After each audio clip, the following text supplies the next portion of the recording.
Daiquiri et mixologie en 7 épisodes. Épisode 5, choisir le rhum. Ce contenu a été développé à partir d'expérimentations humaines. Les sujets tests étaient volontaires et majeurs. Bonjour. On a de bons citrons verts et de bons sirops. Maintenant, quel rhum choisir? Si tu penses qu'un cocktail c'est un moyen de cacher les mauvaises aromatiques de l'alcool, passe ton chemin. Pour moi, c'est une synergie. Une boisson qui met en valeur le spiritueux autant que les autres ingrédients. Le daiquiri est fort en rhum, en citron et en sucre. Il est glacé et servi sur glace. Les aromatiques du rhum doivent s'accorder avec celles du citron vert, du sucre de canne et supporter la dilution. Le rhum, vieux ou blanc. L'accord avec le citron vert n'est optimum qu'avec le rhum blanc. Le citron vert masque les arômes de fruits et de boisé du rhum vieux, donc du rhum blanc. Il y a un rhum que j'aime beaucoup, le Bellevue.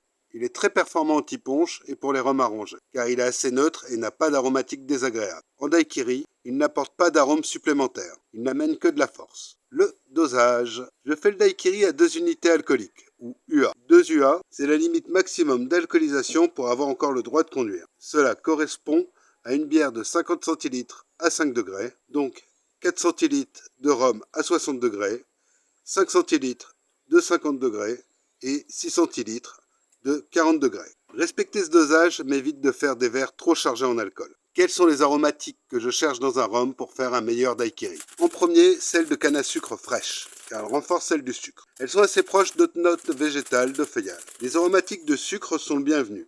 Celles d'agrumes et de fruits peuvent compléter ou soutenir le citron vert. Par contre, elles doivent y résister. J'apprécie des notes chimiques d'éther qui complètent le citron et donnent du peps aux notes d'alcool du rhum. Maintenant qu'on a vu les critères aromatiques que doivent avoir des rhums pour faire un bon daiquiri, nous allons voir quelques rhums.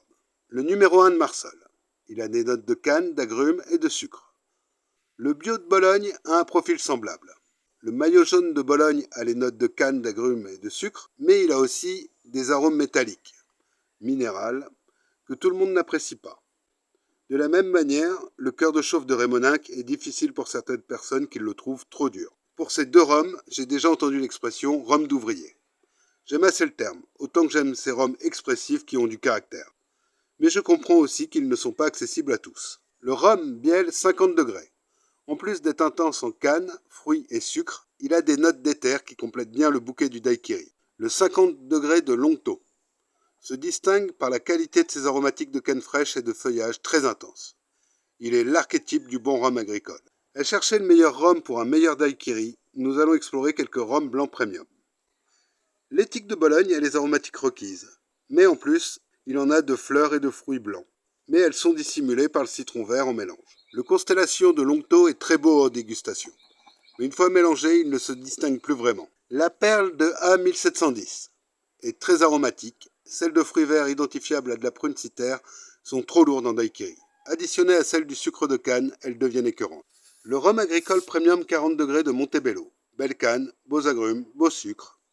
En plus, il a des notes d'amande qui se développent bien en daiquiri. Le canne grise de Bielle a de très belles aromatiques de canne à sucre, mais celles de sucre se distinguent particulièrement. Le Zenga Black Edition de Montebello. Belle canne, fort en agrumes. Il a des notes de pamplemousse et de piment végétarien. À travers ces quelques exemples, nous pouvons voir quel bouquet aromatique sert un meilleur daiquiri. Le degré alcoolique du rhum n'a pas d'incidence sur le profil aromatique du cocktail à condition d'être dosé en fonction. Je vais classer les rhums non pas selon mes goûts personnels, mais selon leur utilité pour un meilleur daiquiri. Inapproprié pour un bon daiquiri. Le Bellevue est trop neutre et la perle est trop expressif. Pour un bon daiquiri, mais pas pour tout le monde. Le cœur de chauffe de Rémoninck et le maillot jaune de Bologne. Pour un bon daiquiri, mais c'est dommage car on n'exploite pas l'entièreté de leur potentiel. L'éthique de Bologne et le Constellation de Longto. Pour un bon daiquiri, le numéro 1 de Marsol et le bio de Bologne. Pour un très bon daiquiri, le 50 degrés de Longto et le 50 degrés de rhum bielle. Pour un daiquiri d'un autre monde, le rhum agricole premium 40 degrés de Montebello, la canne grise de Bielle, le Zenga Black Edition de Montebello. Bien sûr, il y a d'autres très bons rhums qui feront de bons, très bons ou d'excellents daiquiris. En préparant cette vidéo, j'ai beaucoup appris sur les notes aromatiques qui participent à un cocktail. Je souhaite que les résultats de mes travaux vous soient utiles. Au revoir et à la prochaine, j'espère.